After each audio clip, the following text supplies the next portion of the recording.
Moving on, I think a lot of people did vote. They wanted to talk a little bit more about Tesla. Should we dive into that while we're here? Yeah, we can. Do you want to talk like long-term strategies, or do you want to talk about just the short term? Because I think we can tie this into doing like a chart analysis as well. Absolutely, yeah. And so we can kind of cover both of those topics at the same time.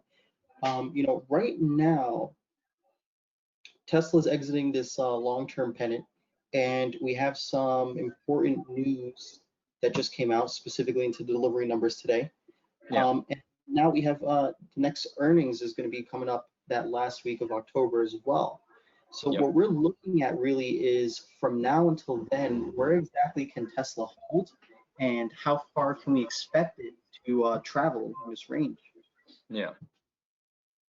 So from my perspective, Right. I'll just touch on it a little bit, but I think that we stay range bound between 411 and 448. I don't think we see the 450s anytime soon unless there's just complete clarity in the market and things are going green. But I think that week or 2 weeks out before you get to earnings, if you are looking to jump into a position, I think that would be the time, because you have multiple ways of being profitable there. So you could buy an out of the money contract, ride the IV up into earnings and then sell, or you could buy a few weeks after earnings and buy something slightly closer to the money if you have a large amount of capital and play it that way. Because we all know that earnings is going to be good. Their EPS is going to be, they've made strides in new gigafactories, new production, that whole cost reduction thing they had for Battery Day with the minerals. I think that's going to be a huge key factor for long-term value investors. So I think just holding that range is going to be key, and then I think it's going to explode afterwards. Absolutely. And if we're looking at it from a bit of a fundamental perspective, I do think that this quarter is going to be pretty substantial for reported.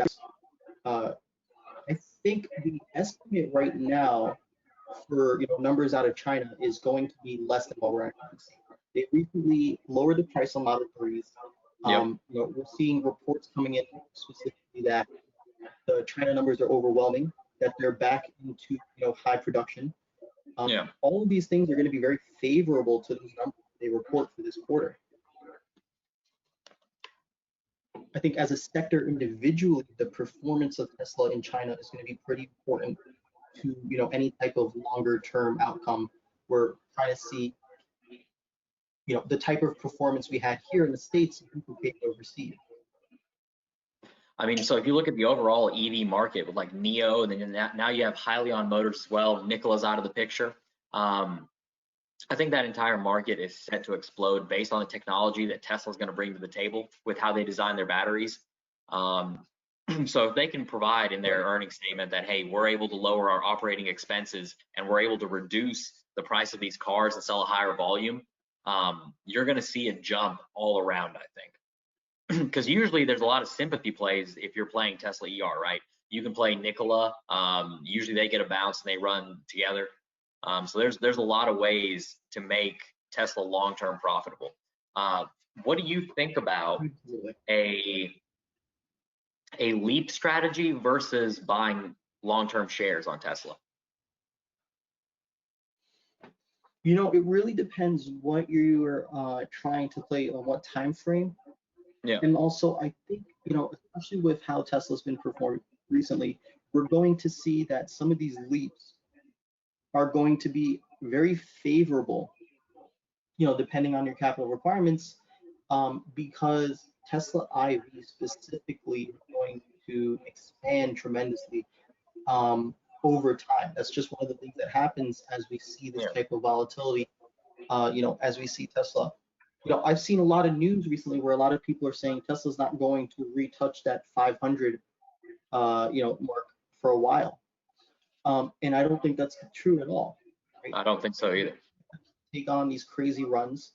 And, if we want to take it back in time, let's take a look at when Tesla first touched over the $1,000 mark. And this was prior to any type of, rumors on split. This was prior to even, going up to twos. Everyone, a majority, were saying that this was the end of a parabolic run to Tesla. Yeah. Specifically when we touched that 1,000, I think initially it was like 969 or 970. Yeah, it was 968 was the all-time high. um, that level was reclaimed very quickly, right? Yep. And obviously, Tesla as a stock is very volatile and tends to make these large movements. But I think we're also seeing these,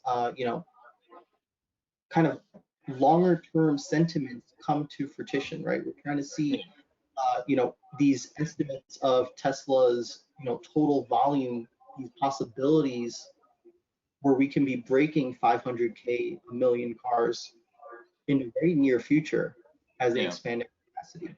And that's starting to, kind of to this stock become a lot more bullish when it moves up, right? It Yeah. starts to move more quickly. It's already established its foundation here, I think.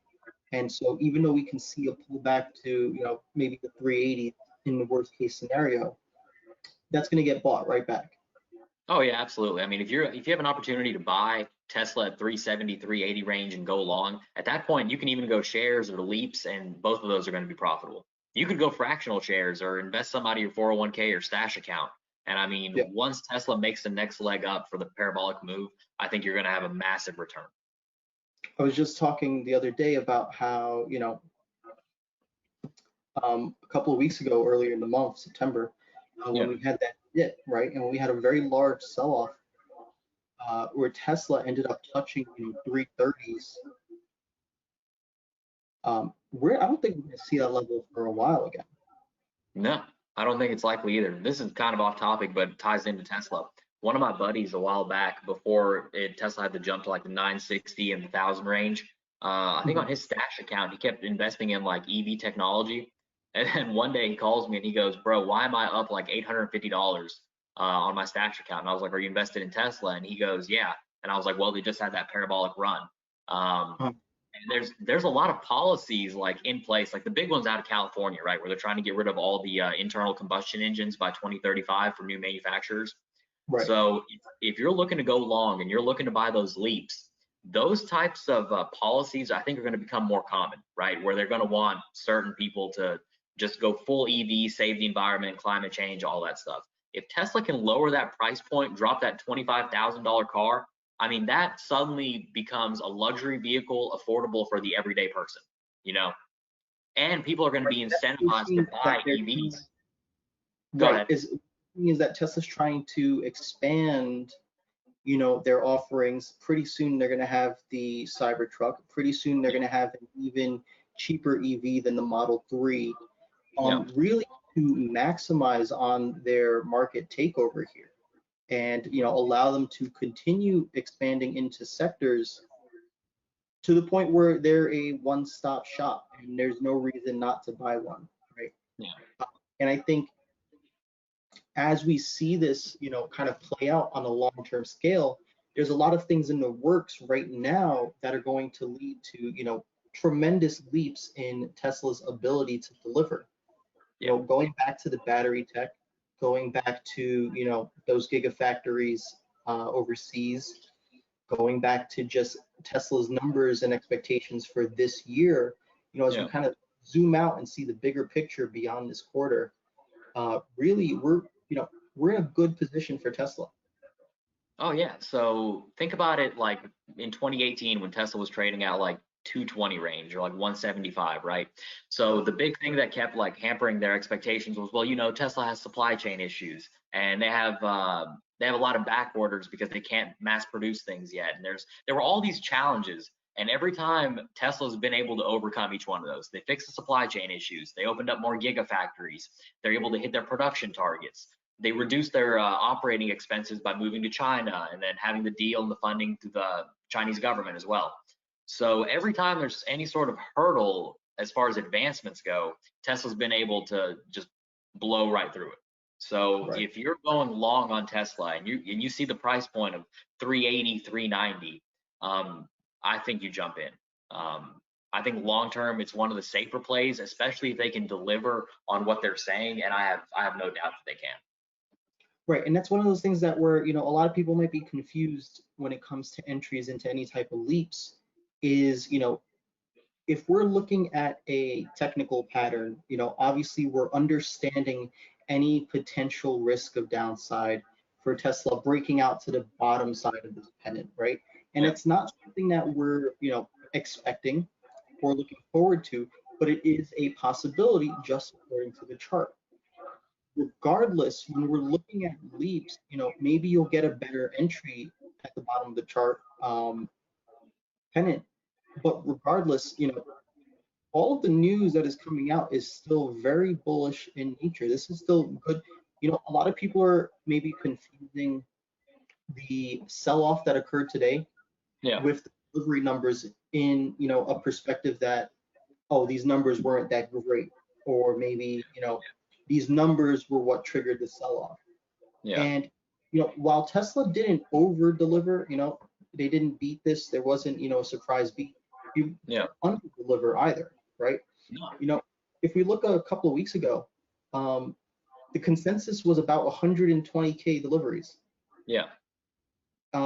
If we reported, almost 140K deliveries, that would have been a major beat. Yeah. And so for the consensus to rise 20K, right? All right, now Yeah. maybe matching the consensus at around what we ended up was 139 on deliveries. 139 300. That's still good. That's still amazing. That's still a gigantic quarter to quarter jump. Yeah. Quarter. So in Q1 of 2020, I think they reported deliveries at like 93,000. And I think that was like a massive beat. And then now you're beating that by almost 40K. Like you're seeing consistent growth. You're seeing positive news. You're seeing the company go in a very positive direction. So if you're looking at it from a short-term perspective, yeah, there's going to be some dips and there's going to be some disappointments. But is that because Tesla's not doing well? Or is it because that the expectations are so high that no matter how well they do, it's not going to be well enough for investors until they reach that point to where, oh shit, they came out with breakthrough technology that changed the whole landscape. And I think that's kind of where they're headed.